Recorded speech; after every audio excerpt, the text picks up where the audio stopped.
All right, so there's a lot going on in the world today, obviously, and well, the latest thing is all the riots going on across the country, starting from Minnesota, and there was there was riots out in Seattle last night, um, all across the country, all over the place, and destruction of property is like never really a good thing. I get that. And, information's coming out every day about how George Floyd and the cop, they worked at the same club. Um, People were going into George's past, saying that he used to be a porn star or he used to do porn, things like that. Information's coming out about how the cop was written up for misconduct over a dozen times and never really faced any serious pushback. Like he didn't, didn't really get into trouble for the stuff that he did, like maybe 17 times or so, where he had brutalized someone. I believe he already had 3 bodies on him. Just multiple things wrong with that guy. As a result, and what I believe the basis of this whole thing is that the police aren't being held accountable. That's the problem. Ultimately, what I believe is that people are out in the streets because police aren't held accountable. Not so much that it's just the police in this situation. Now, I deal with the truth community, and I mean we all understand or conclude that the whole world's a stage. So no doubt that this situation is being pushed to create division, likely to create unrest across the country. George Soros already has his agent provocateurs coming around and tearing stuff up. The cool thing about that is that Trump's been talking about it. Trump, I believe Mike Pompeo came out and they were talking about um, how these so-called protesters are being bussed in from other cities. Like they're arresting people, and the people that they're arresting for destroying property are not even from that area. So it looks like it looks like there's a serious agenda going on. Like they're trying to get the military out on the streets, but at the same time, it's like it seems like, I don't know. I still feel like at some point it's just not gonna pan out the way that they want it to. I could be wrong. Been wrong before. I don't know exactly how bad it is in every situation, but what we're starting to figure out and what we as the truth community have been working on, and I mean we do, sticking together, putting up these posts on our social media accounts, Facebook, Twitter, Instagram, things like that, talking about these crisis actors and Antifa, George Soros, how he's funding these provocateurs coming, infiltrating these peaceful protests and just going breaking up stuff. It was, people on the ground caught that one cop in all black with that mask on with the little pink not tubes, the canisters on it, the pink canisters, and he had an umbrella. This dude's in all black, got a mask with an umbrella. Stupid. But he was just standing there with a hammer, just breaking windows out, and then he tries to walk off real quick. It was good that they caught him on camera, because then people can point out that he's a cop. People on the ground are aware of what's going on with that situation. There was another situation where the young man did a short video next to a big pallet of bricks, and the way that these bricks got there, it's like they delivered the bricks there. Like there's another video. I mean, this is what the government does. This is what they do in these situations. You know, they'll put the tools out there while people are emotionally charged, and use that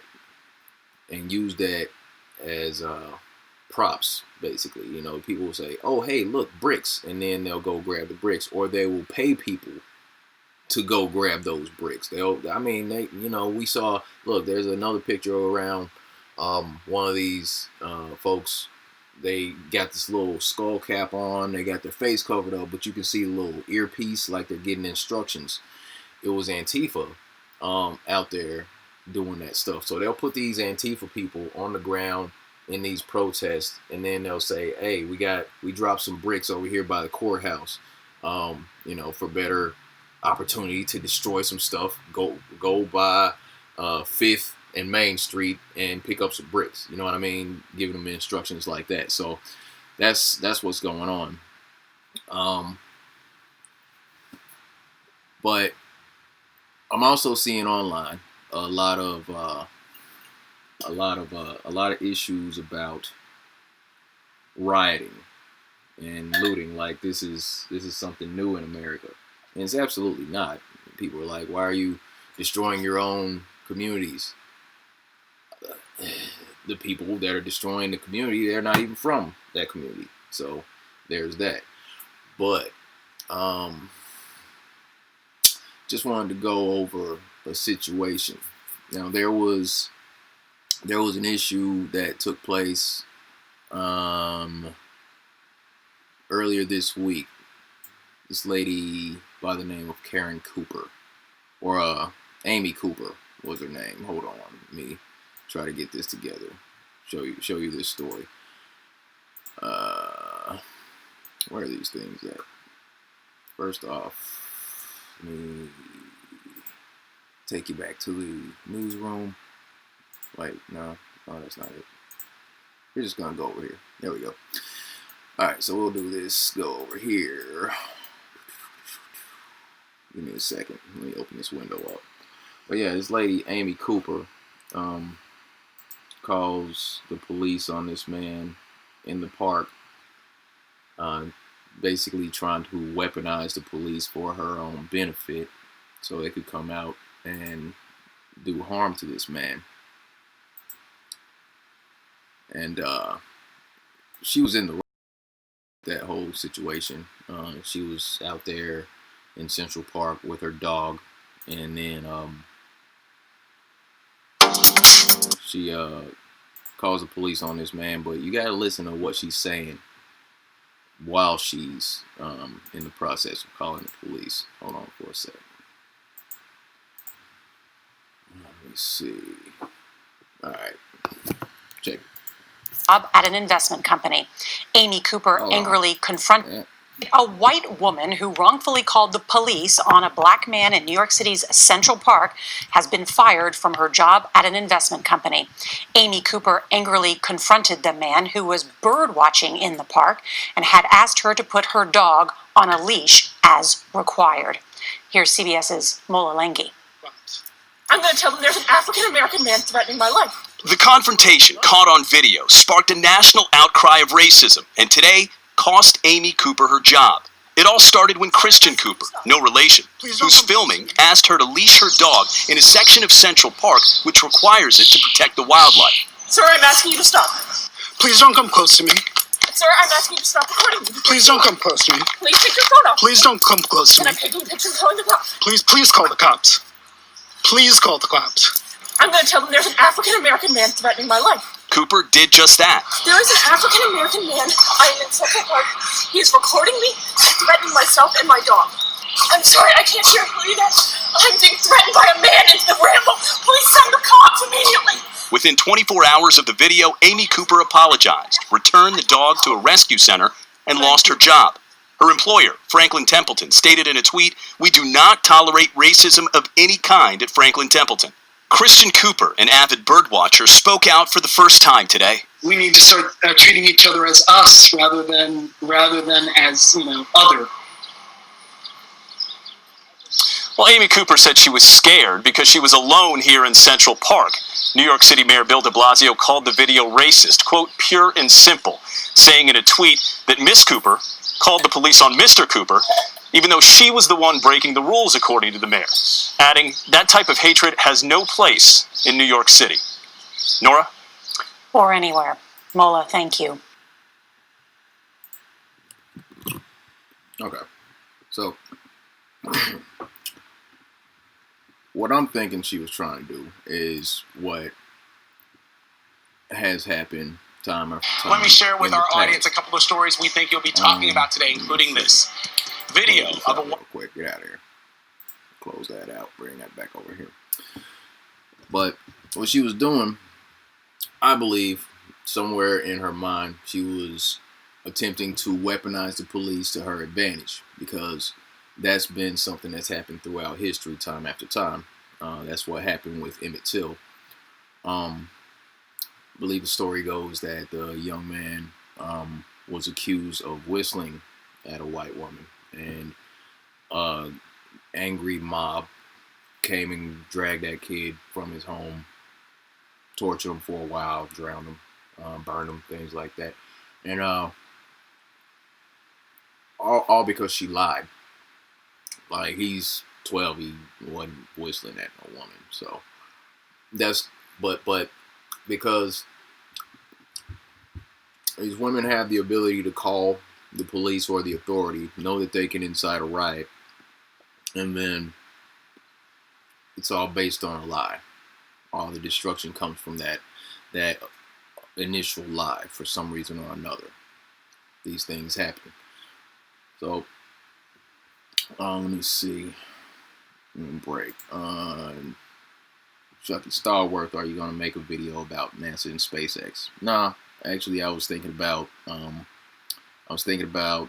going live with that yesterday, but did not get around to it.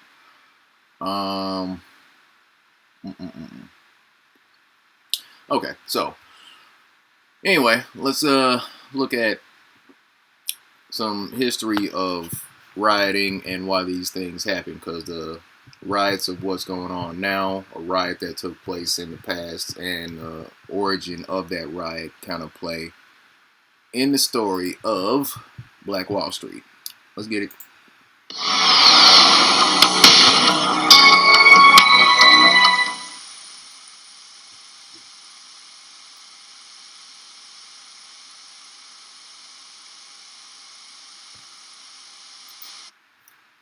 In 1921, Tulsa, Oklahoma was dubbed the oil capital of the world. It had a population of 100,000 with a chamber of commerce, an opera house, and a petroleum club. The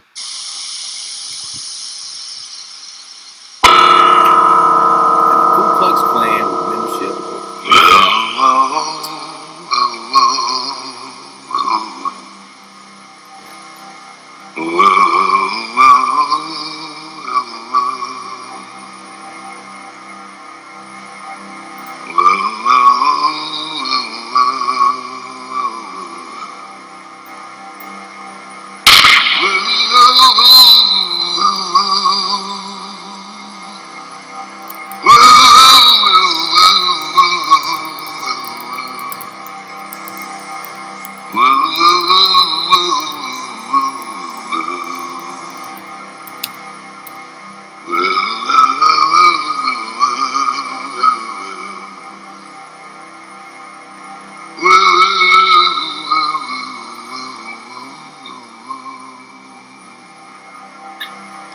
I'm supposed to be gone. I'm 101 years old, and I'm not supposed to be alive. But God left me here for a purpose. I had an experience. I have never met anyone that had the same. We had a neighborhood barber shop, so I went over to get a haircut, and about 3 o'clock in the afternoon, and the barber was cutting my hair, and the one barber said to the other one, said, "Hurry up and finish up on that kid's hair, and let's go down on the railroad tracks and see if we can shoot some niggers." We opened the window so we could hang out and look, and it smelled a terrible smell. Did they burn bottles? We opened the first crate and looked down. and there were the bodies of 3 black men. Winchester lived down real quick and proceeded to go to the next grave, which is much larger, and opened it, and there was at least 4 bodies in that grave. They were all just piled in there. That night, just about dusk, up on Reservoir Hill, which was just south of the house, there's a great big cross burning. And all these people up there was, well, it was a Klan, is what they were, because we could see them from our house. And they was burning this cross, and we could hear people crying and screaming.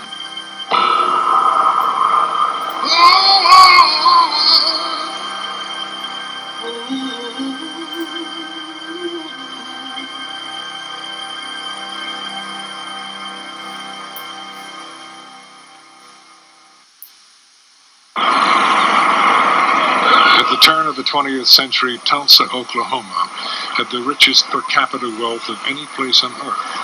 It was dubbed the oil capital of the world, the Magic City, and the City of Dreams. Among those who traveled to Tulsa was a young teacher named Mary Parrish. I came to Tulsa from Rochester, New York in 1918.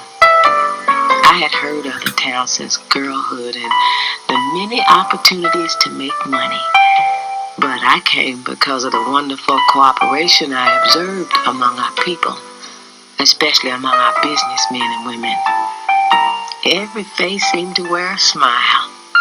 After spending years of struggling and sacrifice, people had begun to look upon Tulsa as the Negro metropolis of the Southwest.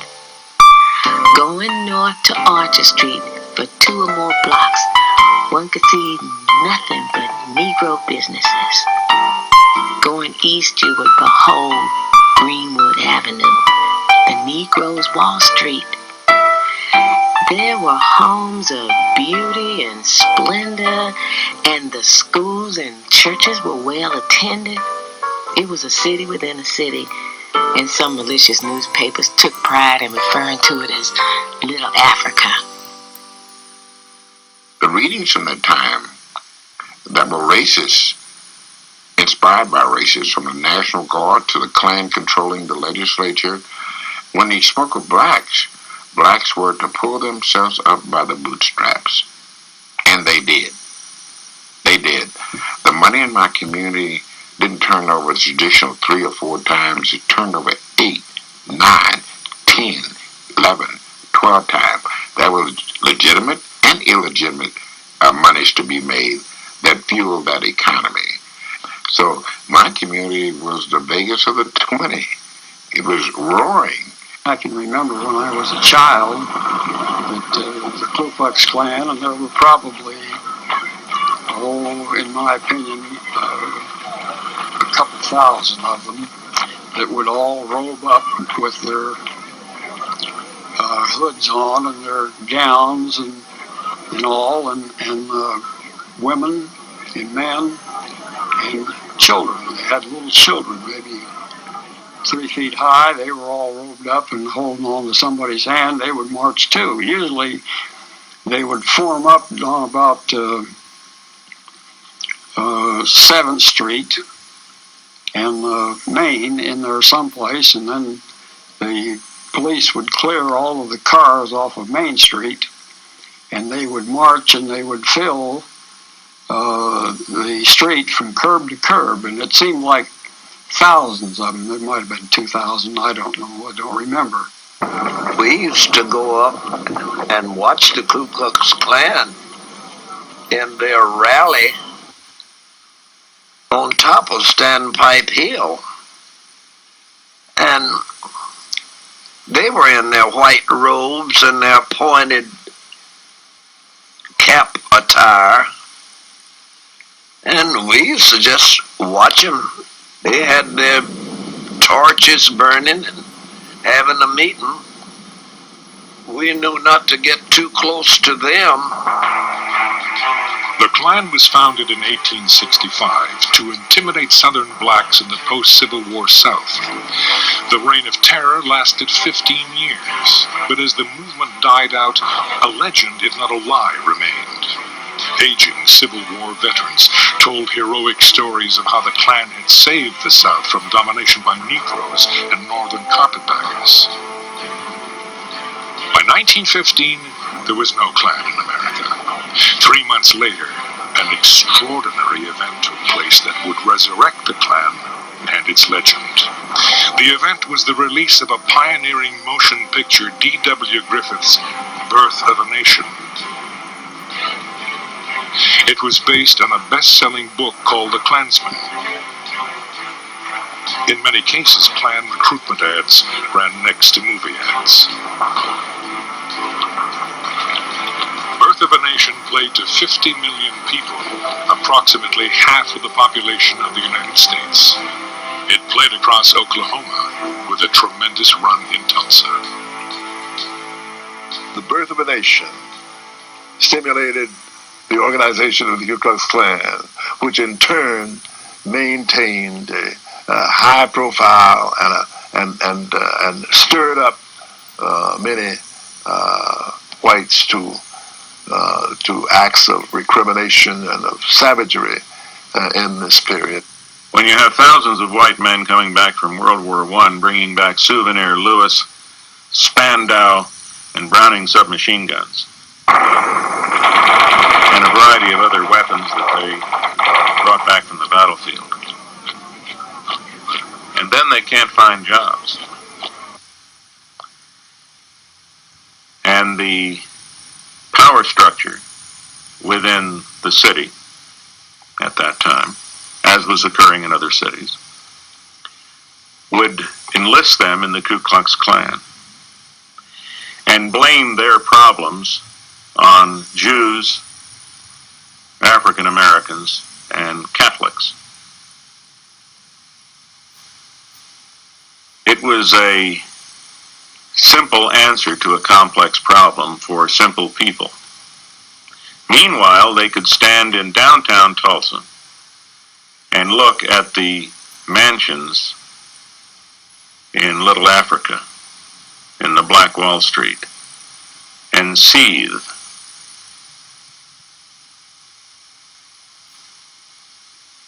Jealousy.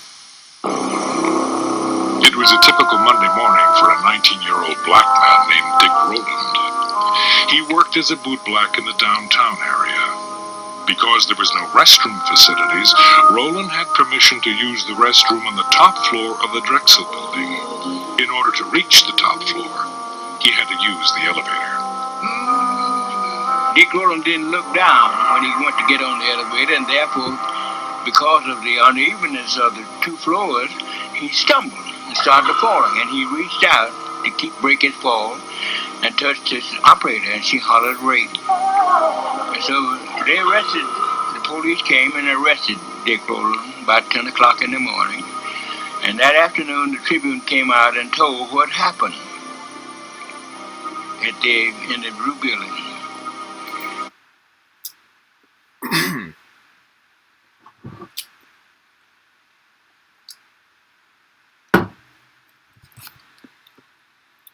So, where we are in the story now, the actual story of what happened is that there was a black man working in downtown.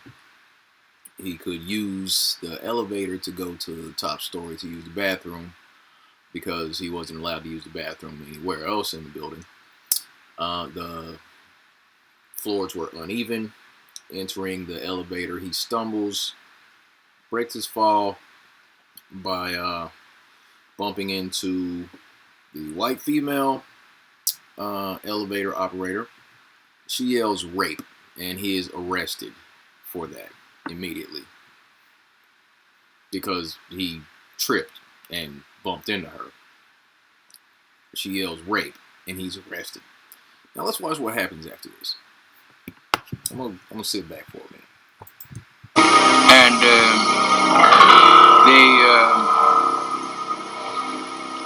after they told what was going to happen, then they said, it looks like there will be a lynching in Tulsa tonight. The newspaper described Rowland as Diamond Dick.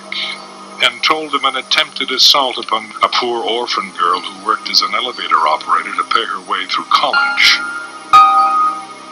The article said that she had scratches on her hands and face. In fact, she was not an orphan. She had deserted her husband in Kansas City and had been served with divorce papers in Tulsa 2 months before. And she was neither scratched nor had torn clothes. The real incident isn't the incident in the elevator. The real incident is what happens over at the offices of the Tulsa Tribune, which was the city's daily afternoon newspaper.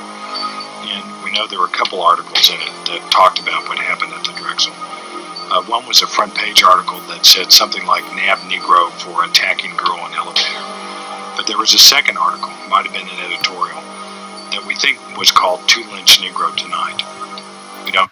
2 lynched Negroes tonight is what they're running. The articles that they were writing were based on inflammatory fantasies about this lie that this woman told about this man bumping into her in the elevator. She lied to the authorities. He's already arrested.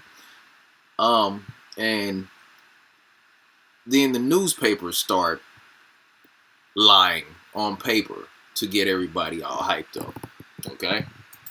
Really what it said, but we do know from white sources, from black sources, from government officials and others, that there was an article there suggesting that a lynch mob should gather downtown and to lynch Dick Rowland.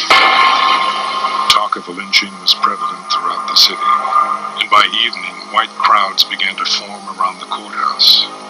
A burning cross was visible on Standpipe Hill, which overlooked North Tulsa and Greenwood. The sheriff took the elevator to the jail, located on the top floor of the courthouse, and set up a barricade. In Greenwood, it was believed that a lynching was imminent. A mob rule without legal consequences was not without precedent in Tulsa. A few months before, a lynch mob had taken accused killer one Ray Belton from the Tulsa jail. A mile-long procession of cars escorted him to a tree on a county road where he was lynched. Local police officers directed traffic. 3 months later, in the town of Holdenville, 70 miles away, local police officers directed traffic.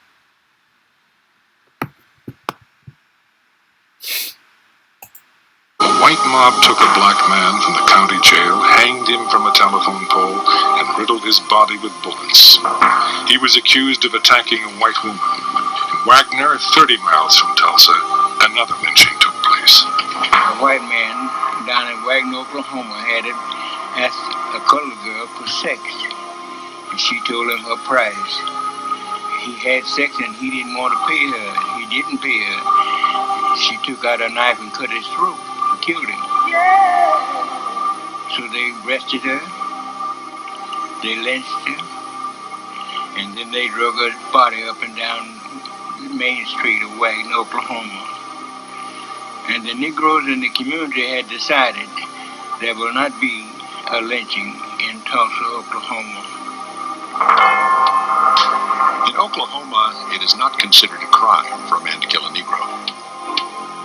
In recent years, there have been many lynchings in Oklahoma.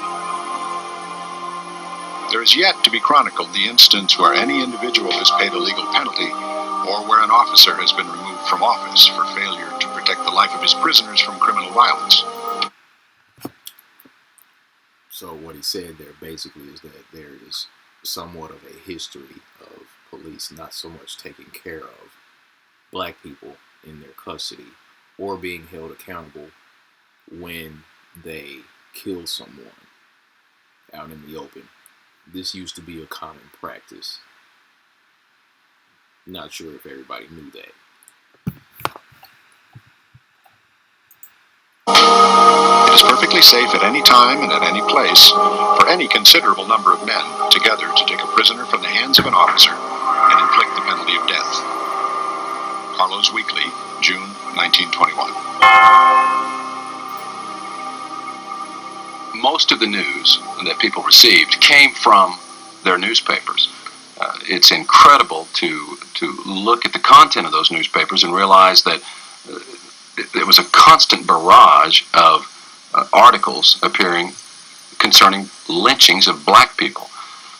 This was over and over and over again. In fact, 2 black people a week were being lynched in America at this time. The evening being a pleasant one, my little girl had not retired but was watching the people from the window. Occasionally she would call to me, "Mother, look at the cars full of people." I would reply, "Baby, do not disturb me when I read." Finally she said, "Mother, I see men with guns." Then I ran to the window and looked out. There I saw many people gathered in little squads talking excitedly. Going downstairs to the street, I was told of the threatened lynching and that some of our group were going to give added protection to the boy. I am told that this little bunch of black men marched up to the jail where there were already over 500 white men gathered, and that this number will soon swell to over 1,000. Someone fired a stray shot, and to use the expression of General Grant, all hell broke loose.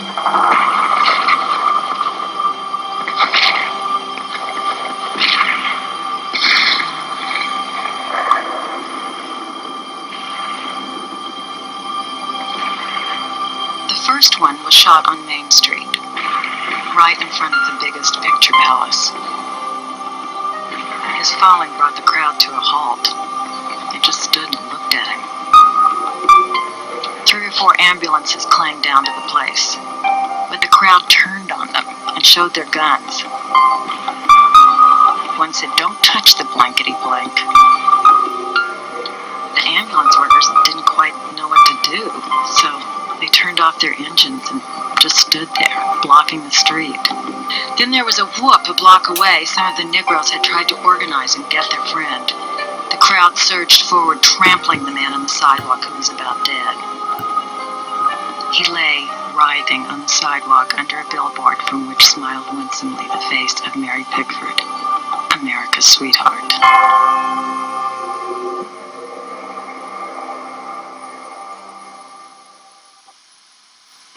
The atmosphere was festive as the police department commissioned 500 special deputies.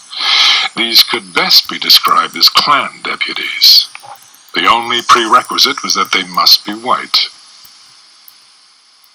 Most were not even asked their names or addresses. One black man was erroneously sworn in. It occurred to me I could get sworn in as one of the special deputies. It was easy. My skin was apparently white, and that was enough. After some 50 or 60 of us had been sworn in, a villainous-looking man remarked casually, even with a note of happiness in his voice, "Now you can go out and shoot any nigger you see, and the law will be behind you." The Ku Klux Klan mob, having largely been made up of veterans, began to militarily organize themselves. And they divided down into squads and ran a skirmish line along Archer. After watching the men unload on First Street, where we could see them from our windows, we heard such a buzz and noise that on running to the door to get a better view of what was going on, the sights our eyes beheld made our poor hearts stand still for a moment. There was a great shadow in the sky, and upon a second look, we discerned that this cloud was caused by fast approaching airplanes. It then dawned upon us that the enemy had organized in the night and was invading our district, the same as the Germans invaded France and Belgium. Looking south out of the window of what then was the Woods building, we saw carloads of men with rifles unloading up near First Street. Then the truth dawned upon us that our men were fighting in vain to hold their dear Greenwood, Mary Parish.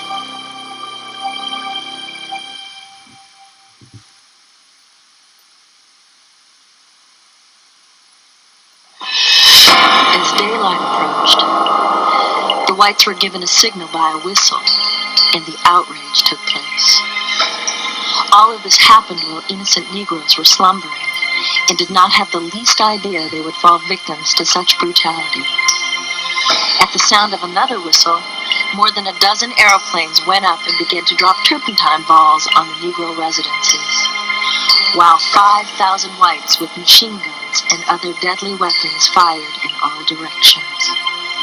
Negro men, women, and children began making haste to flee to safety, but to no avail, as they were met on all sides with volleys of shot. They were killed in great numbers as they ran trying to flee to safety.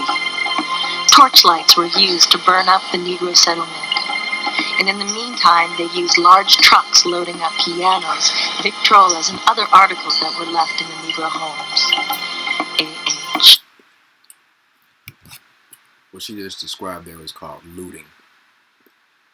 And destroying people's homes, stealing things out of their homes, loading them up on trucks. And yeah. But no, seriously, rioting's bad, looting's bad, okay?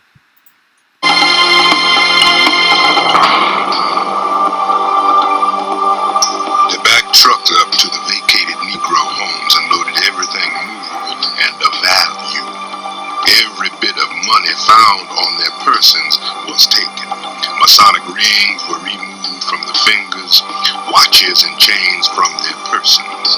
In fact, everything of a material nature, preparatory to the cruel initiation which had not yet ended, was taken from them.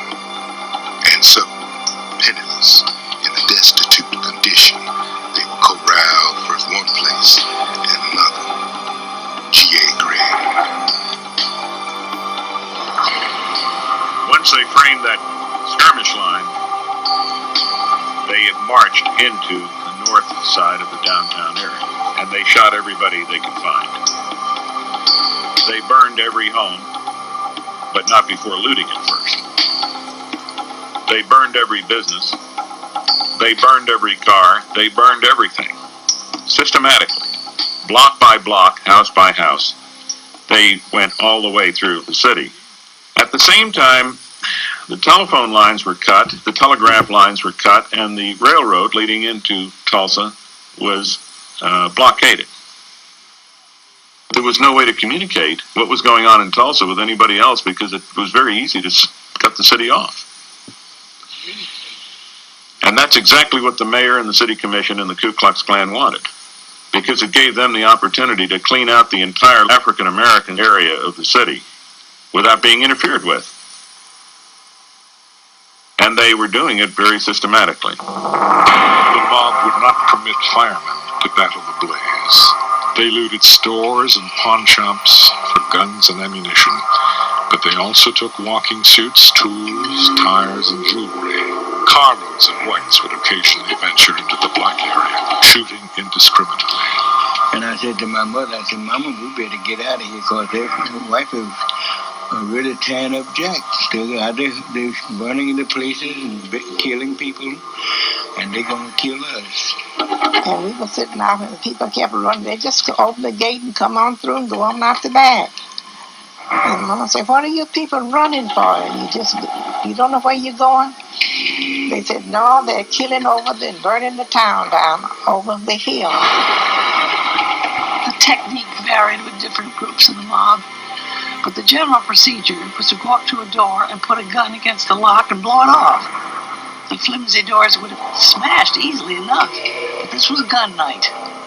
Once inside the cabin, everything breakable was broken. Trunks and bureau drawers torn open, pictures and telephones wrenched off the walls and trampled.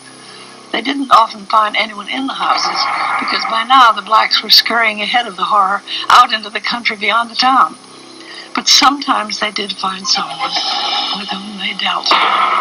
When they had smashed enough, they scattered around a little kerosene and threw some lighted matches into the mess. If this particular cabin didn't burn well, it would be reset presently by the blaze of the one next door. The houses the mob set fire to without breaking in first were really the most unlucky, because sometimes there were people in a panic, paralyzed, people who didn't realize with all the noise and fright that the house was on fire, not until it was too late to get out. There's a black veteran who could not believe that this mob would kill a veteran. And as the mob got closer to his home, he put on his uniform and stood out in the front yard at attention. The mob killed him and burned his house. In a frenzy of destruction and violence, black corpses were tied to the bumpers of automobiles and dragged through the Greenwood district, while bullets were fired into their bodies.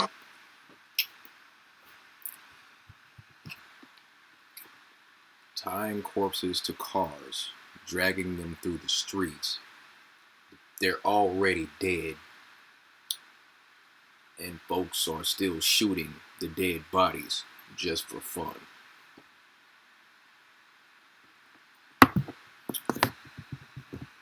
Yeah. Some bodies were hoisted on telephone poles. An elderly black couple was murdered returning from church. A white man mistaken for a black man was summarily executed. Enterprising entrepreneurs snapped pictures of the grisly scenes to be sold later as postcards entitled, "Running the Negro Out of Tulsa." Death would come easy. Hold up, what? What just happened right there? Postcards. They made postcards. That's cute. Yeah, that's real cute. Yep. Do some old evil stuff, record it, take pictures, and then, hey, just want y'all to know, hey, this is what's going on. Running the Negro out of Tulsa. Let's make postcards, send those things around here. This is real history. You don't get this in grade school. Not here. Death would come easy. Even a defiant glance at a camera could result in instant execution. America's most renowned black surgeon, past president of the State Medical Association, Dr. A.C. Jackson, was shot by a white teenager as he held his hands above his head. He was not killed instantly. His body was thrown into a truck and he was dumped at the convention center, where after hours of suffering without medical attention, he bled to death. Cars began to drive slowly along our street. Cars driven by the sort of men who wear their caps backward, visors down their necks, probably not to interfere with their rifle gaze. And the niggers in these houses, they would shout. The gaping children were called in hastily from the curbs. Didn't seem a very educational sight. Not a very safe one. After the first car, so people sent their servants down in the cellar, or up in the attic, and waited. Then the horde of ruffians went down Detroit, looting those beautiful homes of everything valuable and burning them. And machine guns just shattered the walls of the homes. The fire department came out and protected the white homes on the west side of the street. Men and women with torches and women with shopping bags continued their looting and burning of Negro homes. My mother saw some white people coming toward our house, and she put us under the bed when she saw them coming. My older sister got under first, and then it was my younger sister, and then my brother, and then they pulled me under the bed. Now by this time, the people were coming in, they had torches in their hands. We could see their feet from under the bed, and one stepped on my finger, and as I went to scream, my sister put her hand over my mouth. I don't know today as to what would have happened had they heard us under the bed. But they came in and they set the curtains on fire and set our house on fire, and then went out the door, and my mother got us from under the bed. I will the son of a cook in our street. Around 9 o'clock, the man he worked for came and asked for Hattie. He was in a car with some other men. It seemed that the boy thought he ought to get to his job. Before he knew it, he'd been caught in the fighting around the railroad tracks and crawled under a freight car to hide. Someone went in after him and shot him with a pistol. Now that things were quieting down a little, he was lying in the town hall where the militia were assembling the blacks. But his employer was afraid he wouldn't live many more hours. If Hattie wanted to see the boy, he said, he would take her down and look out for her. But she was afraid to go. You couldn't blame her, really. Some of the house Negroes who had allowed themselves to be put in those wandering cars and escorted to the safety of the town hall had been shot at as they drove through the streets. It wasn't the ride an old woman wanted to undertake, even to see her boy alive. The boy's boss understood. He went back himself and got a doctor and stayed with the boy until he died. The burning of that flesh, you could smell. It was horrible. And then those crosses burning up on the reservoir hill, which at that time there's no homes up there. About 7 o'clock, the whites or home guards came for the men. Then they took the women and children, promising them safety. After they had the homes vacated, one bunch of whites would come in and loot. Even women with shopping bags would come in, open drawers, take every kind of finery from clothing to silverware and jewelry.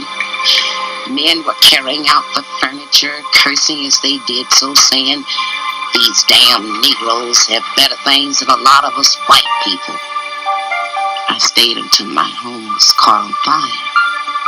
Then I ran to the hillside where there were throngs of white people, women, men and children, even babies, watching and taking snapshots of the proceedings of the mob.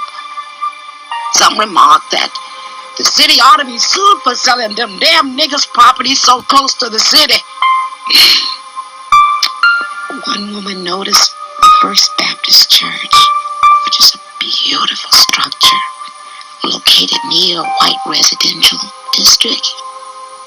And she said, "Yonder is a nigger church. Why ain't they burning it?" The reply was, "It's in a white district." I saw the bombs dropping and the church explode. The 6 airplanes that I saw flying over Standpipe Hill and dropping the bombs on Mount Zion Baptist Church. Burned that church and it just completed 40 days. And it was burned. The white church on Wallstreet was a frame church. Our church was better than the white people's church. This church was only 40 days old. It was truly a symbol of black prosperity, and it was burnt to the ground, allegedly because ammunition was being stored in the basement or some such nonsense.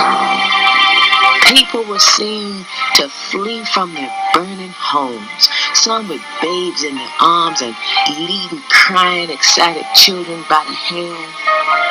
Others, old and feeble, all fleeing to safety. Yet seemingly, I could not leave. I walked as one in a horrible dream.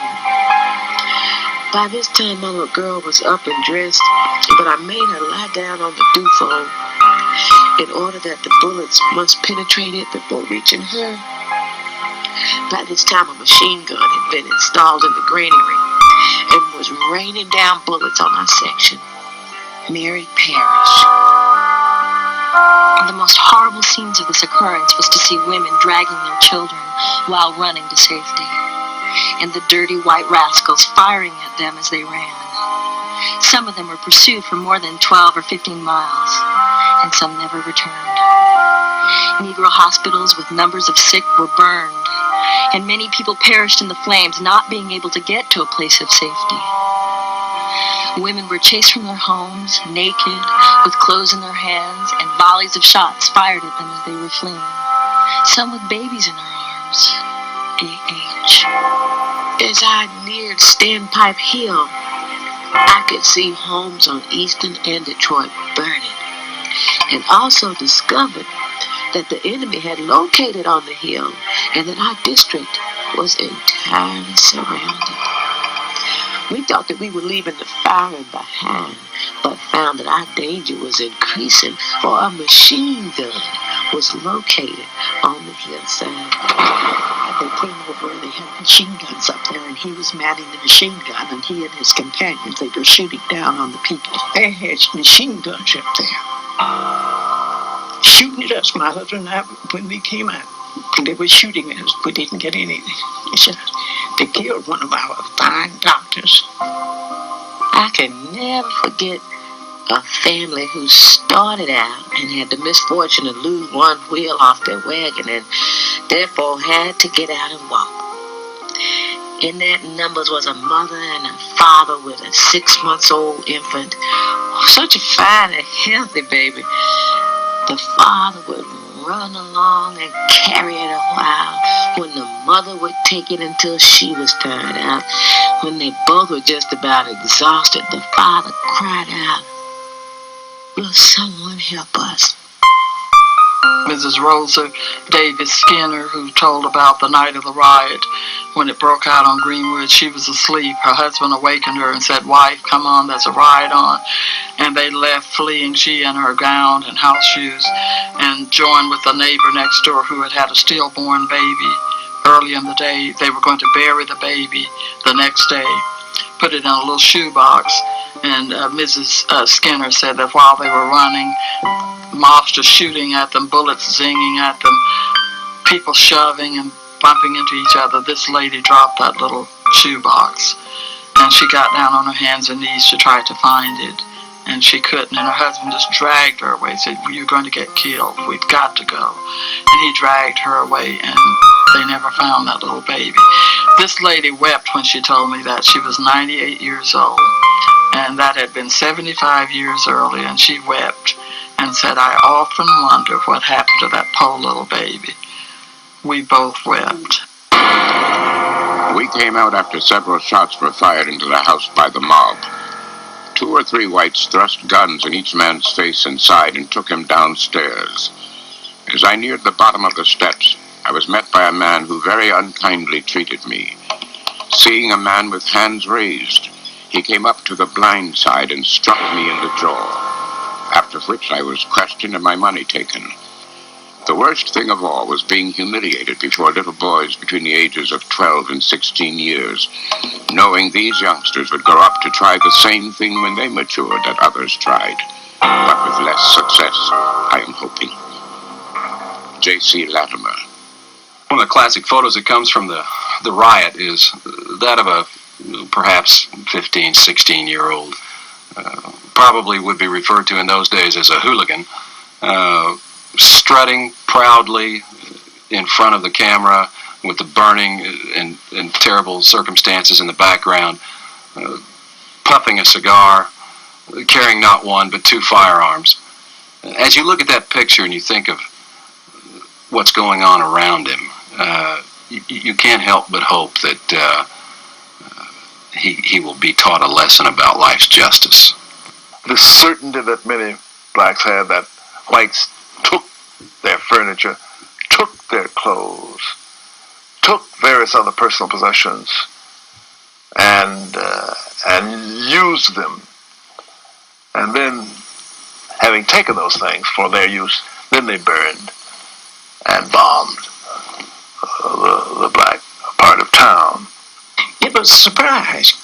And they came over here and burned our homes, stole our clothes. Some of our people had to take their own clothes over white people right here in Tulsa. The heavy air was soaked with the scent of honeysuckle, as extravagant and lavishly unreal as was the gunfire. We'd been in this prairie country a year. It proved always surprising. An acrid underhint of burnt powder began to cut through the perfume of the flowers. Tulsa's newspapers described the event as a military adventure. The black people defending their homes were described as the enemy. Gun-toting white men were referred to as riflemen. or soldiers, and blacks were termed snipers. The mob, it was called a volunteer army. Blacks with guns were called a mob. Marauding whites were called patrols. At approximately 9:15 a.m., the National Guard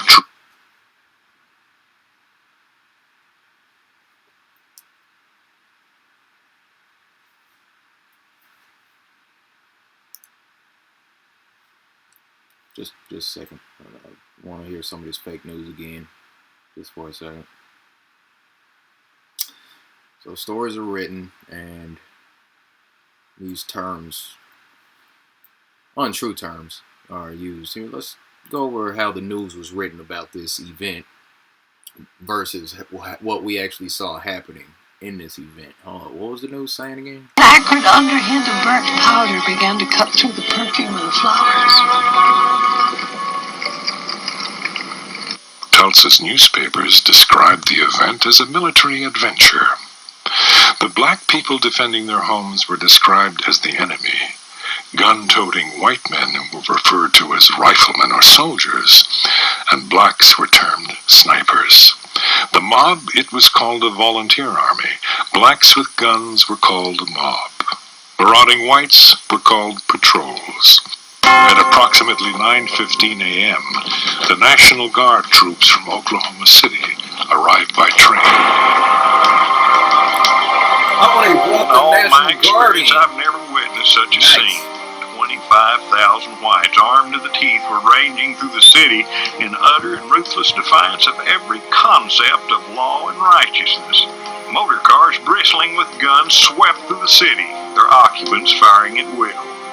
General Charles Barrett. Fanny was our laundress.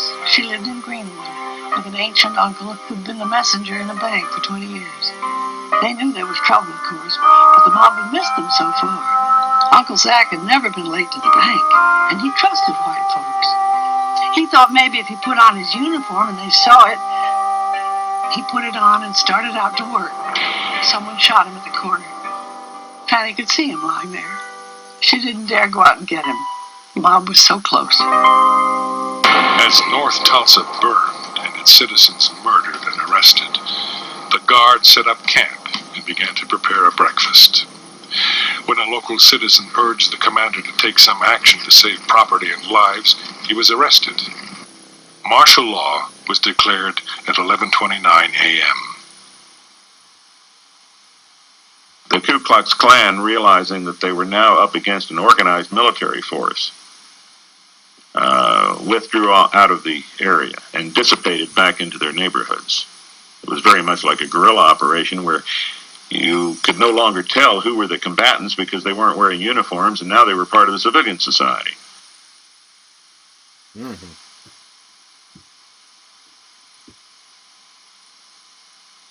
Detention areas were set up at a local park, the convention center, and the baseball park. Every African American had to fill out and carry an identification card, which had to be signed by a white employer and approved by a local official. If approved, the prisoner was given a ribbon that he or she had to wear. The ribbon read, "Police Protection." Failure to wear the ribbon resulted in immediate arrest and confinement. A black person could only be released from detention if he or she was vouched for by a white person. About 11 o'clock, they took my invalid mother supposedly to the convention halls for safety. Upon entering the convention hall, I failed to find my mother, so I went in search of her. I found my mother at North Methodist Church. I tried to get a pass to send her away, but failed to get one. She remained unconscious for 2 weeks and passed away. I feel that this damnable affair has ruined us all. Carrie Kinlaw. We hadn't heard from my father. And although I was 6 years old, I remember quite well the anxiety that all of us felt. Where's my daddy? Where's my husband? Mother would say, and so forth. And so we had a period of agonizing waiting, and that was an awful, awful experience. And it was several days, I don't know how many, in the absence of telephones and radios and that sort of thing. We didn't know, had no way of finding out. And so after what seemed to have been an endless period of time, we received a letter from my father saying that he was all right. He told us that he had been in detention at Convention Hall, and that he had nothing except what he had on his back. The prisoners, mostly women and children and the elderly, were marched through the streets with their hands above their heads. The stress, heat, and exertion resulted in the rise of premature births. Before the day was over, every black person in the city was killed, wounded, arrested, or placed in confinement.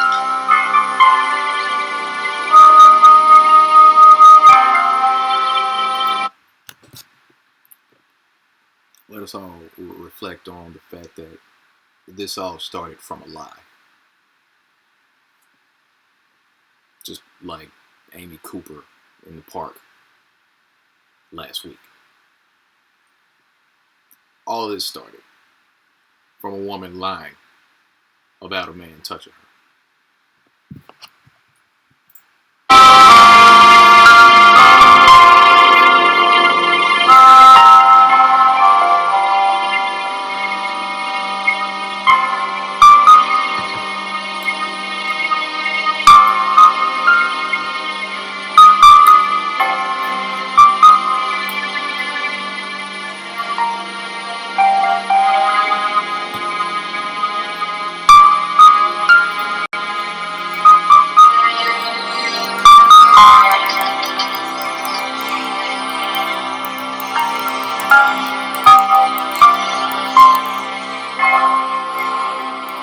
Many of the middle-class whites actually hid many of the African-American domestics who worked for them at great jeopardy to them.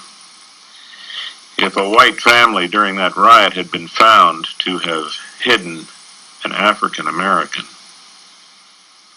at the very least, the white family would have been lashed. Terrified black people fled the city to other communities. After reaching this home, the crowd throng there was too large to supply them out of a pail, so a wash tub was drafted into service and pride cast to the wind. We were so famished and our lips parched, the children crying for a drink, that this was the best tasting water we could remember of having tasted. Mary Parrish.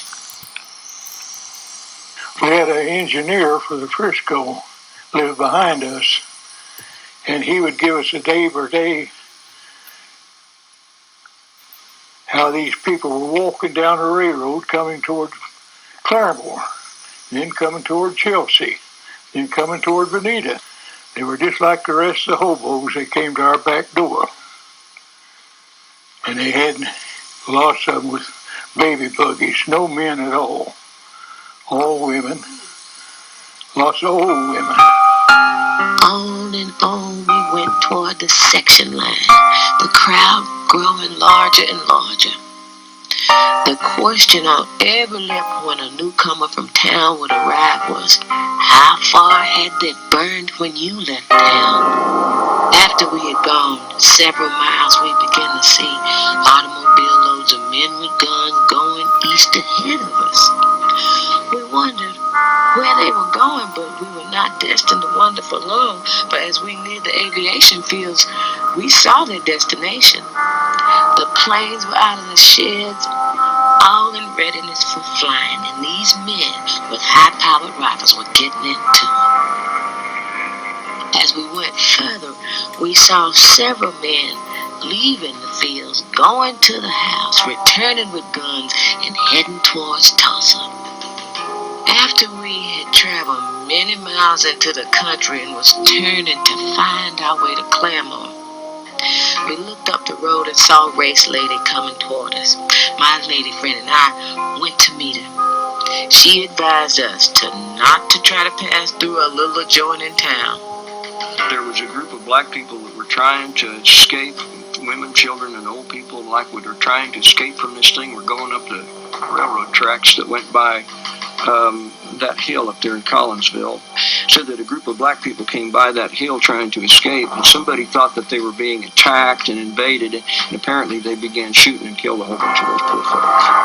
The airplanes continued to watch over the fleeing people like great birds of prey watching for a victim. Although we were over 13 miles from Tulsa, we could, at about 10 p.m., see the smoke rising from the ruins.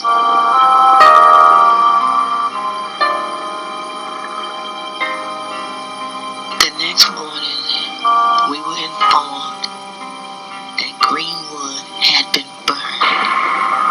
It was then that I shed my first tears. A truck arrived for us about 9 o'clock, and we started for Tulsa. We did not enter through our section, but we were brought through the white section. Can you imagine the humiliation of coming in like that, with many doors thrown open, watching you pass? Some with pity, and others with smiles. And when a bunch of the colored folks that they were marching down Elgin, I would see them coming, and I'd kept my BB gun under the front porch at that time, and I would run down and grab the BB gun and stick the barrel out through the lattice work and pop the National Guardsmen. Of course, they'd bounce like this and look around, and of course I was careful enough that I wasn't going to hit anybody in the head or anything like that. These two brothers, the youngest two, they were kind of smart alecky, and they thought, they'd stir up a riot or stink or something. And I can remember standing behind them and crying when my dad just hauled off and backhanded one of them in the back of the head because he was going to take a gun. And he wasn't going to shoot at the people, he was going to shoot up in the air. And I remember my crying and saying, begging him not to do it. And my dad, telling him he wasn't going to do that to those people. They was only trying to get away themselves. Soon we reached the Black District, which was so beautiful and prosperous looking when we left. There we found to be piles of bricks, ashes, and twisted iron representing years of toil and savings. We were horror-stricken, but could not shed a tear. At that hour, we mistrusted every person having a white face or blue eyes.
My father had this pickup truck, which he had built a crate on the back to carry the greyhounds in. And he took that crate off when he left the greyhounds wherever it was. He left them at some kennel or other and just had a plain pickup truck. And the police saw his truck and they told him to call bodies, dead bodies, to wherever they were taking them. I don't know where they took them. And I saw these 2 truckloads of bodies, dead bodies, they were Negroes, with their arms and legs sticking out, through the slats. And it frightened me so, but I kept thinking of them in terms of dolls. On the top of the very, very top of the pile of bodies was a little boy just about my age, and his head flipped over like that. And he looked at me, his mouth was open, and he was in brown pants and a blue shirt, and just looked like he'd been frightened to death. And so I screamed that Jesse came in, but by that time the 2 trucks had passed on. After black Tulsans were incarcerated, curiosity seekers, looters, and souvenir hunters casually strolled through the smoldering ruins. Well, I had a friend, a girlfriend, and one day after the riot had subsided, or possibly was still, they were still protecting and giving the colored people sanctuary. Well, she came out and she had a package of spearmint gum, Wrigley spearmint gum, and perhaps there were 40 or 50 packages of gum in the little square box, about so square, maybe 2 inches deep, and she was passing the gum out to all the kids in the neighborhood. And of course we asked, where did you get it? And she said, oh, Daddy got it over in Niggertown, which was a clear indication that white people looted the colored people over in the Greenwood area. When they doubted it, of course, we didn't think anything about it. We just took the gum and chewed it. Martial law was less than benevolent. Field Order Number 3 prohibited the holding of funerals at churches, but in reality this prohibition pertained to black funerals only. White funerals went on as usual. Overnight, these people had nothing, and they had to start over again. A person who had office and clients or patients or customers had nothing. And the people that were his clients or their clients and patients and customers had nothing. And so it was extremely difficult for them to get on their feet. It was pathetic when you think about it. Out all of our 7 years, that's when I said, my husband and I lost more than anybody in North Tulsa because we lost 7 years of our money in one night. And we had altogether 10 different business places for rent. Today I'm paying rent.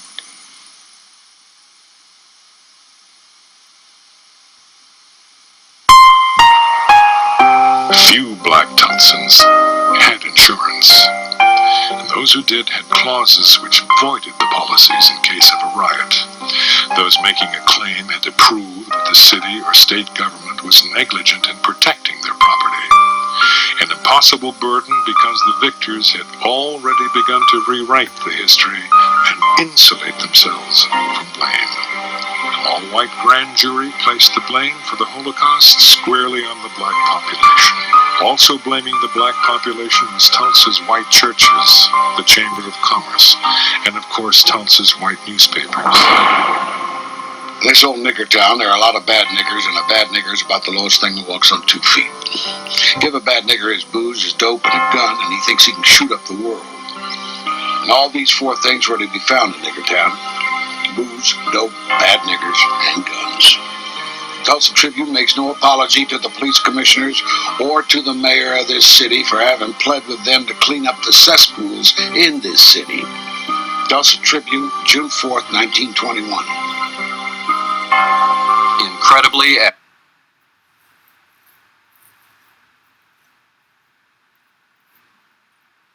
I'll bring that back a couple seconds. That was heavy. That was heavy. Let me hear this again, because this is what's going on. The newspapers are spinning it. People call that victim blaming. The people that were murdered, looted, robbed, driven out of their homes, brought back in and forced to wear these tags because they're being vouched for, are being demonized in the paper. Paying rent.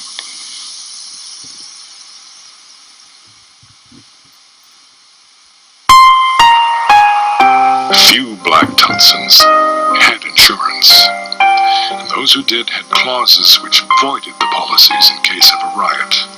Those making a claim had to prove that the city or state government was negligent in protecting their property.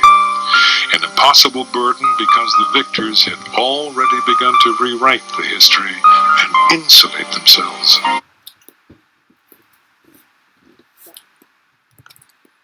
So very few people had insurance, but the few black people that did have insurance had to prove to the insurance company that the city was negligent in protecting their property, but they couldn't do that because the fake news was coming out blaming the people that had been displaced in America. Okay. An all-white grand jury placed the blame for the Holocaust squarely on the black population. Also blaming the black population was Tulsa's white churches, the Chamber of Commerce, and of course Tulsa's white newspapers. This old nigger town, there are a lot of bad niggers, and a bad nigger is about the lowest thing that walks on 2 feet. Give a bad nigger his booze, his dope, and a gun, and he thinks he can shoot up the world. And all these 4 things were to be found in nigger town: booze, dope, bad niggers, and guns. Tulsa Tribune makes no apology to the police commissioners or to the mayor of this city for having pled with them to clean up the cesspools in this city. Tulsa Tribune, June 4th, 1921. Incredibly, after all the yellow journalism that had been published at the time about the incident and prior to the incident by white-owned newspapers, the one indictment returned by the grand jury of a newspaper was against Mr. A.J. Smitherman, one of the most influential black citizens in Tulsa, owner of the black newspaper. And that comes after his offices, his newspaper offices, were destroyed and burned in the riot. He left Tulsa and never returned.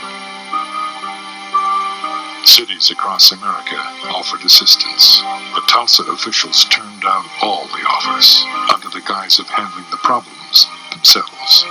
From a tip. There were offers coming in from other cities that were refused because Tulsa officials said they were taking care of it.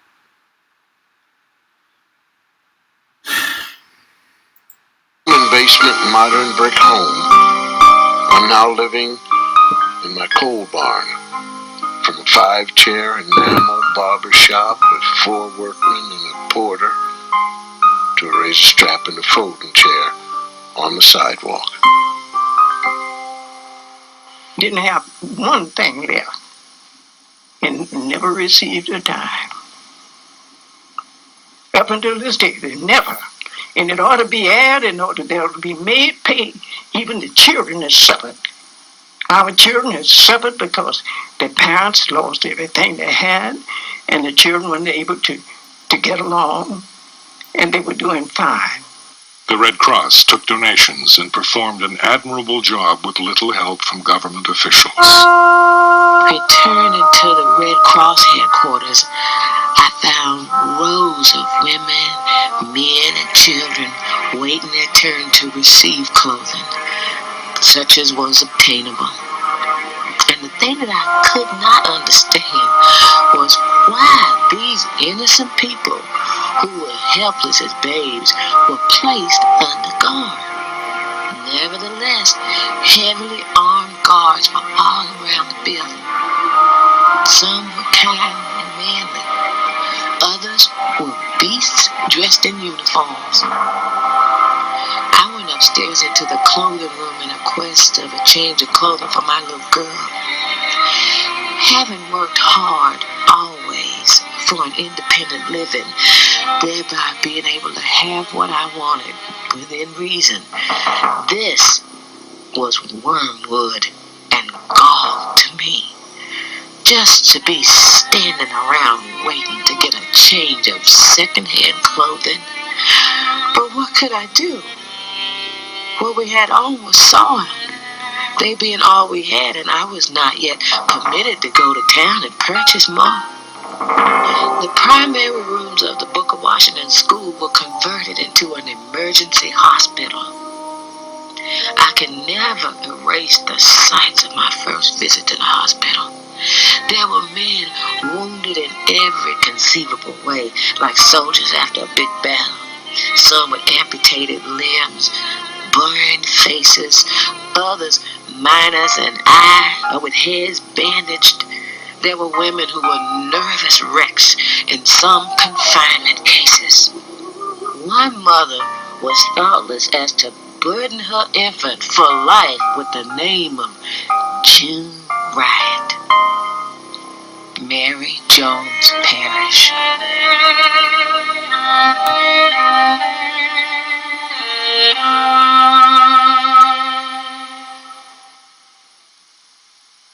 $1,400 claims were made by black citizens for their losses during this riot. Not one, not a single claim was ever paid any of these black citizens for their losses. But there was a claim paid to a white store owner for his loss of guns and ammunition that was used by white rioters. Now you have to ask.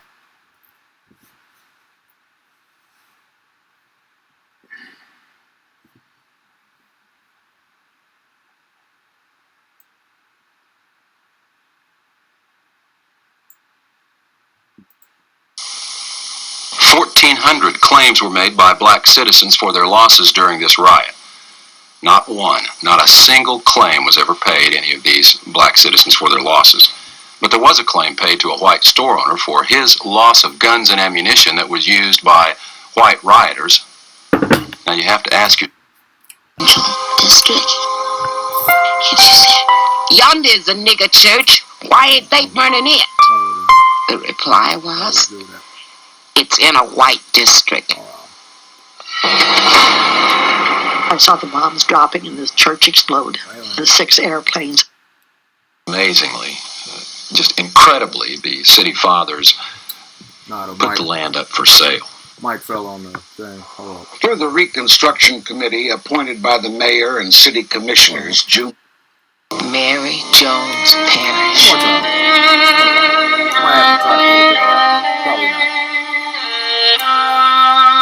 more time about this insurance. 1,400 claims were made by black citizens for their losses during this riot. Not one, not a single claim was ever paid any of these black citizens for their losses. But there was a claim paid to a white store owner for his loss of guns and ammunition that was used by white rioters. Now you have to ask yourself, what's wrong with this picture? Many humorous instances might be cited of claims presented by innocent bystanders for the payment of doctor bills.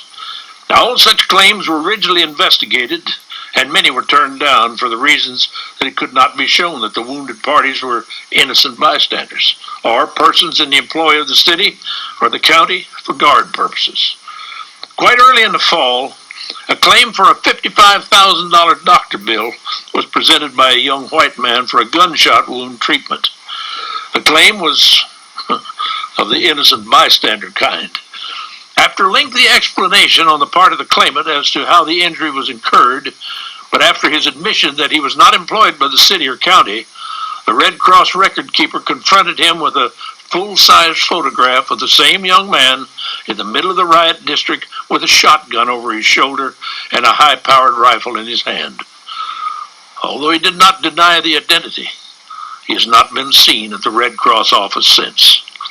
After this experience, no further claims have been made by innocent bystanders. Mr. Maurice Willows, Director of Red Cross Relief. A tent city was constructed to house refugees. Embarrassed city officials, white newspapers, the clergy, and the Chamber of Commerce perpetuated the myth that white Tulsa had an outpouring of aid into the devastated black community. In fact, just the opposite was true. With homes looted, homes and stores burned to ashes, with sick, aged, and enfeebled carried out or left to perish in the flames, mothers giving birth to children in the open, herded, guarded, and corralled like prisoners of war, and before the smoke of 1,000 homes had blown away, the trembling and homeless learned that the city fathers had passed an ordinance making it forever impossible for them in their destitute condition to go back and rebuild on their home place. G.A. Gregg.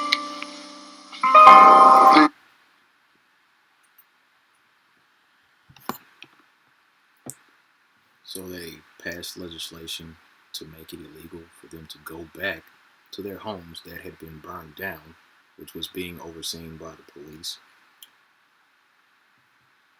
And they can't go back and rebuild on their homes, like where their burned down homes used to be.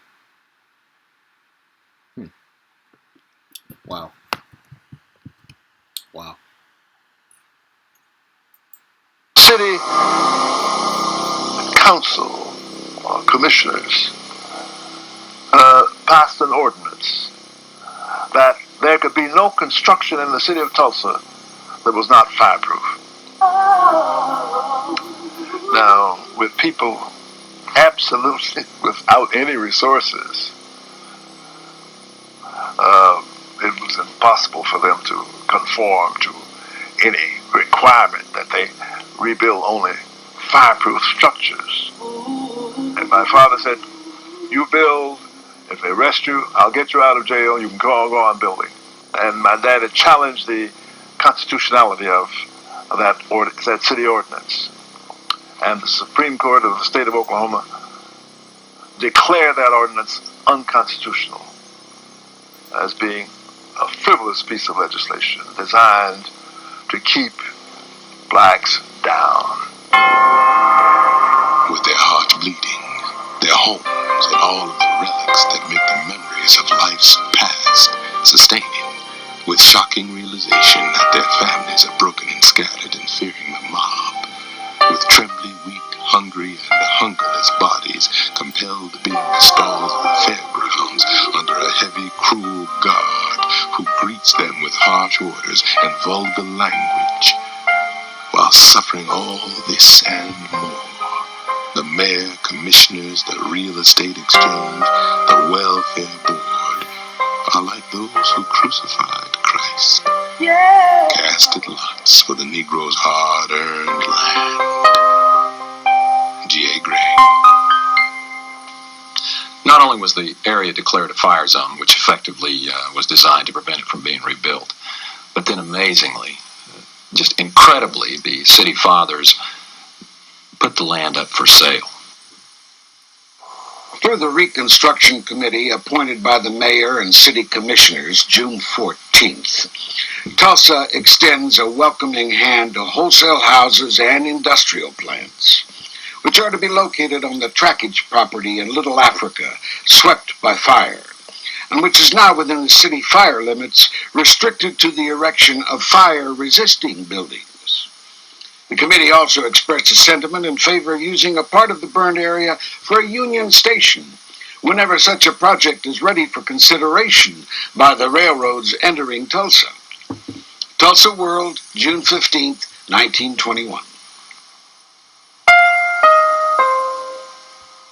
In order to help people get in touch with their loved ones who were anxious to hear from them, Mr. Theo Bowman, the Oklahoma Sun, succeeded in getting out a little daily paper. Each day he would publish these lists.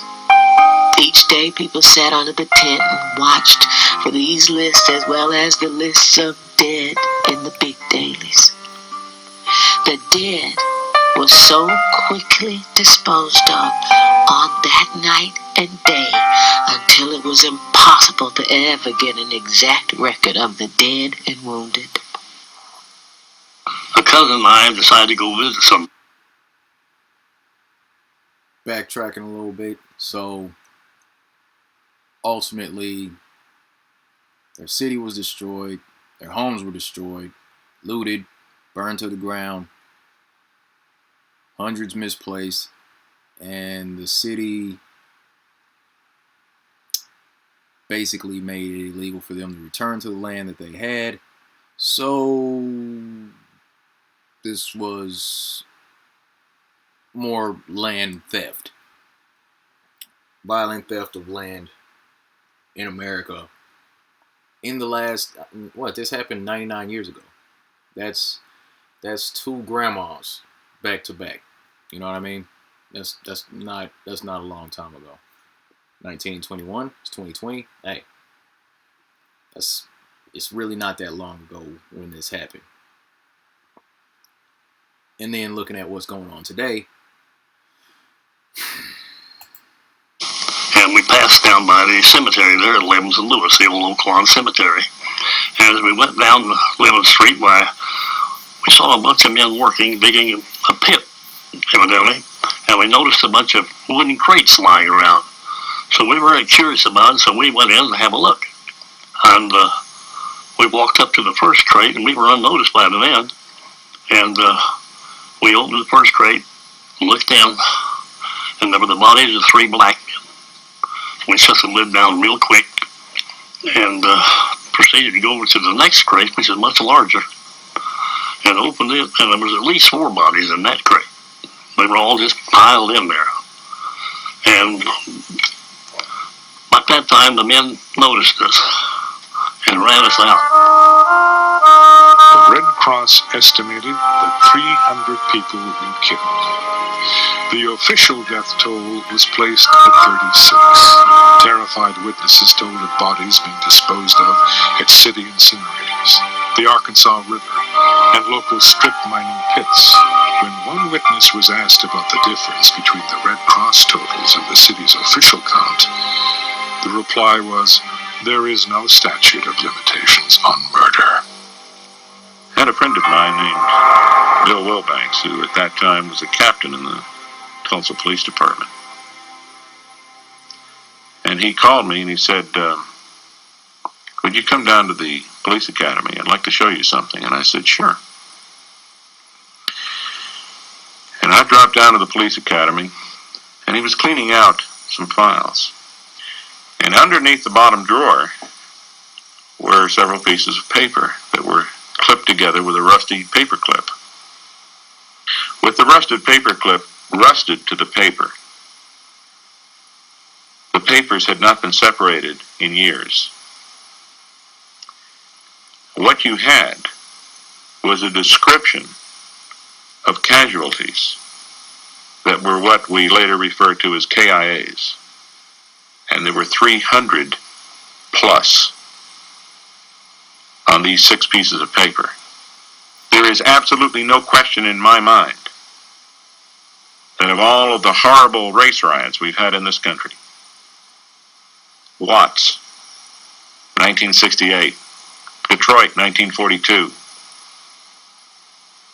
none of them have even approached the casualty levels of Tulsa of 1921. There was definitely a cover-up or a suppression of the material. For example, the inflammatory article, "To Lynch Negro Tonight," has vanished, disappeared. It's not in the Oklahoma Historical Society, it's not in the newspaper archives. In the microfilming of the Tulsa Tribune records, it's been excised and can't be found. And then the cover-up. You gotta ask yourself, how many other times did something like this actually happen that was actually able to be covered up? If this was that bad and they went about destroying old newspaper articles and removing things from the record, hiding the identities of people, denying insurance claims and all that, just think about it. Just think about it. They're trying to do the cover-up operation afterwards, and just consider how many other times things like this happened as a coordinated effort and we didn't hear about it.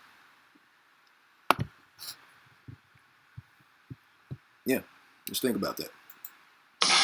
Now, some people would and have said down through the years, why research this? Why bring it up? It can do no good. And in fact, there has been some threats of real danger and possible harm to those who would explore the situation and would look at it again. I'm not so sure that in many minds, black and white, that the cover-up was helpful in gaining some equilibrium. Whites need to be comforted that they had done no wrong. Blacks need to be comforted that no new wrong could happen to them. So, but those two things companioned themselves created this conspiracy of silence. 1,200 homes were destroyed. Another 320 were looted. Over 4,000 people were left homeless, and over 1,000 spent the harsh winter in tents. No one was ever imprisoned for his or her actions. Charges against Dick Rowland were dismissed. No one was ever charged for his or her actions. I'll tie that statement into police culture in the modern time. I believe that what happens with these police, while they end up killing so many people, and I've seen statistics where people will post and say, that police are killing, on average, killing more white men than black men on a regular basis and all that. This isn't about who's being killed more by police, but police have the feeling that they can get away with it and not be held accountable. That's the issue. This isn't about police just killing black men. This isn't about police just killing white men or Hispanic men or Asian men or whatever, or people. This is about accountability, ultimately. That's why the people are protesting or rioting in this case. Because what happens is the police will kill somebody on video, and then they get to go home and get paid for it. Basically, is what goes on. They kill somebody and they're put on administrative leave. Administrative leave means they still have their job, they're still getting paid, they just don't have to go to work. So you kill somebody and you get paid vacation, and then it's found, oh, we did an internal investigation and there was no wrongdoing found. There was no evidence of misconduct. And the cop gets to come back to work a desk job for a while, and then get back out on the street so they can continue their thuggery.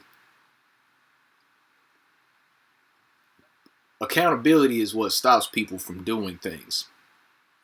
When people know that they can get away with stuff, like there's really no limit to the evil that some people will carry out with that intention. I mean, that's part of human nature, but all humans don't get that opportunity a whole lot. So a lot of people don't experience that.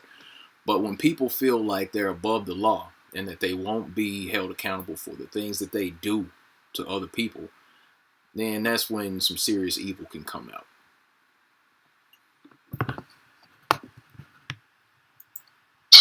No one knows what happened to him or the elevator operator.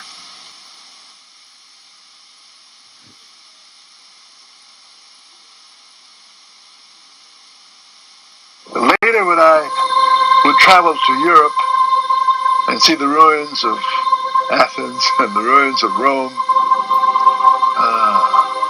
my mind went back to the ruins of Tulsa, which were somewhat reminiscent to me then when I was traveling, of the ruins of Rome and Athens and other places in Europe. A big, beautiful Christmas tree was placed in front of the Red Cross Relief Headquarters. Now imagine, if you can, this huge tree brightly standing in the middle of a district which had once been comfortable homes, but now filled with little ones and little two-room wooden shacks. Everywhere, large piles of brick and stone, twisted metal and debris, reminding one of the horrible fact of last June. For the first time in their lives, the Negro children of the devastated district, these hundreds of little folks, were without their former comfortable home. Negroes. The resources of their parents had been reduced to a point where Christmas couldn't mean much to them. After dusk on Christmas Eve, a chorus of 2,200 voices sang their Christmas carols in the typical Negro melodies. Coming from the throats of these people reverberated through the night air and attracted most of the crowd gathered in the business section over on Greenwood Street. Whole families were there, men, women, children. It seemed as though the whole Negro population couldn't resist this chance to sing. Never have I witnessed more spontaneous outbursts of Christmas fervor than on this occasion. The crowning sentiment of the celebration was in a speech made by one of their leaders who said, "Let us always remember the old Negro tradition. There's no room in our hearts for hatred." This occasion,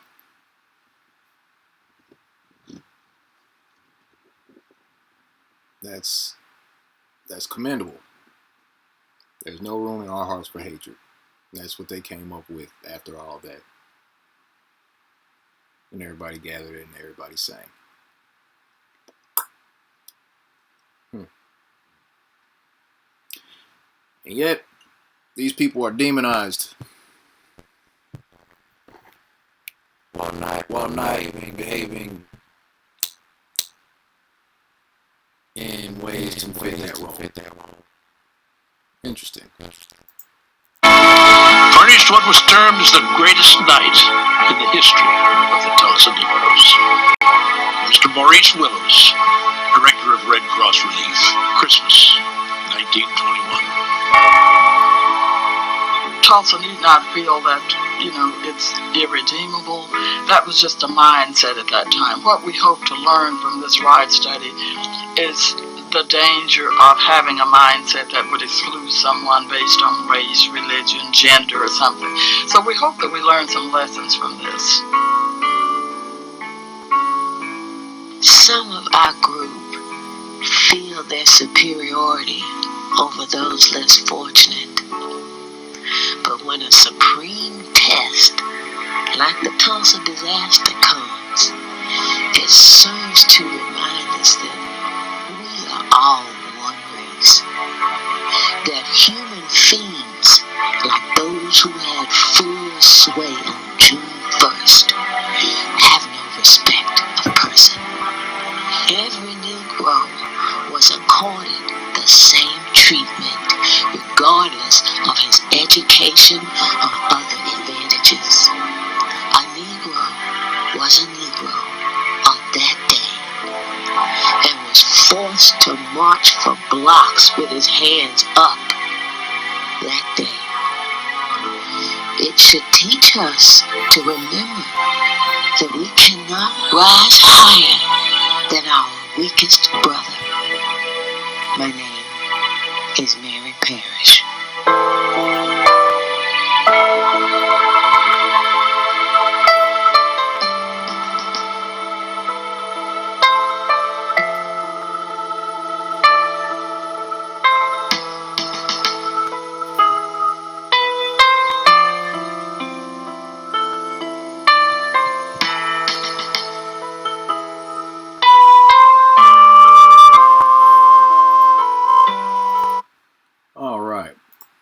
So there's that.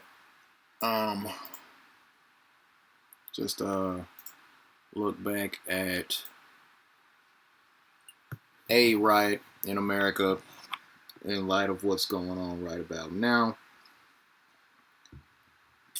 I feel like if we're gonna move ahead in this world, and I hear a lot of talk of understanding, we're all part of the same family, the human family, of course. And around times like this where we see situations like what happened with George Floyd, we see the aftermath, we have these conversations, put up these posts, and people will come out and say that speaking on race to any, just using the word black, white, these are social constructs. Race is a social construct. We understand that. But at the same time, we have to operate within the matrix We have to operate in a society where people use these terms and have been mentally programmed to see themselves in certain ways, and they've been programmed and manipulated to see other people in certain ways. So if we don't talk about these things, we can't get them worked out. So we can't really have a good conversation if we don't understand each other's position, or if we don't understand what we've been through, because it's situations where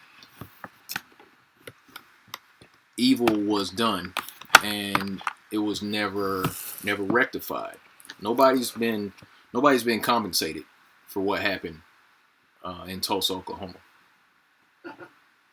You know, thousands of people being left homeless like that. They get nothing. Well, I mean, how are they supposed to get up and rebuild without any assistance? There are offers coming in from other states saying, hey, we can help out with that. And they're like, no, we're good. We'll take care of it. Not taking care of the people at all. So we need to understand each other. This isn't about stoking animosity. This isn't about stoking hate, anything like that. This is to open up the dialogue. If we're going to have these discussions, we need to be able to understand each other. That's all I'm saying. I'm going to come back a little bit later with a video. It's going to be a discussion by a lady named Robin DeAngelo, and she goes into detail on why it's so difficult for black people to talk to white people about racism. I'll be back with that in maybe an hour or so. I'm going to take a break, stretch my legs out, and I'll be back in just a little bit. I appreciate you all for tuning in for this. Come on back a little bit later, and we're going to talk about it.